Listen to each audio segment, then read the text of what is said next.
British ఇండియాకు చెందిన 1911 నాటి రూపాయి వెండి నాణెం దాని లోహపు విలువకు మించిన కథను చెప్తుంది. 1910లో కింగ్ ఎడ్వర్డ్ VII మరణానంతరం ఆయన కుమారుడు జార్జ్ V బ్రిటిష్ సింహాసనాన్ని అధిష్ఠించారు. ఆచారం ప్రకారం బ్రిటిష్ సామ్రాజ్యం అంతటా భారతదేశంతో సహా కొత్త నాణేలను జారీ చేయాలి. కొత్త వెండి రూపాయి నాణెం ముందు భాగంలో కింగ్ జార్జ్ V చిత్రం ఉండేలా రూపొందించబడింది. వెనుక భాగంలో మార్పు లేదు. నాణెం విలువ సంవత్సరం ఒక దండతో కొనసాగింది.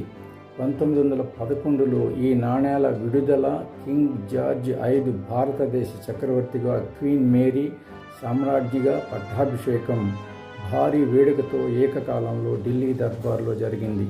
కొత్త నాణేలు కొత్త పాలనకు చిహ్నంగా అందరూ ఆసక్తిగా ఎదురుచూశారు. నాణెం విడుదలైన తర్వాత కింగ్ జార్జ్ V బొమ్మలో ఒక సమస్య తలెత్తింది. ఆ బొమ్మలో కోటు డిజైన్లో భాగంగా ఒక ఏనుగు బొమ్మ ఉంది. కానీ దాని తొండం పొట్టిగా అస్పష్టంగా ఉండి చాలామంది ప్రజలకు, పరిశీలకులకు అది పందిలాగా కనపడింది. ఈ అనుకోని సంఘటన పెద్ద సంఖ్యలో ముస్లింలు ఉన్న భారతదేశంలో అత్యంత సమస్యాత్మకంగా మారింది. ఎందుకంటే వారికి పంది అపవిత్రమైనది. ప్రజల నిరసన, నాణెం తిరస్కరణ సుడిగాలిలా వ్యాపించాయి. ఈ సంఘటనతో పంది రూపాయి అని పేరు తెచ్చుకున్న ఈ నాణెం భారత ప్రజలకు అవమానంగా, చక్రవర్తికి అగౌరవంగా భావించబడింది.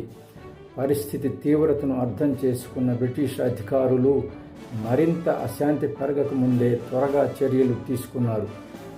ఆ నాణేలన్నిటినీ ఉపసంహరించి కరిగించారు. కరిగించటం 1911 రూపాయి వెండి నాణేల అరుదుగా మారడానికి ప్రధాన కారణం. కలకత్తా మరియు బొంబాయి మింట్లలో ఎక్కువ నాణేలు ముద్రించబడినప్పటికీ వాటిలో చాలా తక్కువ భాగం మాత్రమే ప్రజల చేతిలోకి చేరి ఇంకా మిగిలి ఉన్నాయి. సాంస్కృతిక వివాదం, తక్కువ చలామణి, కరిగించటం మరియు నాణెం వెనుకున్న కథ ఈ నాణెం అరుదు కావటానికి కారణాలు.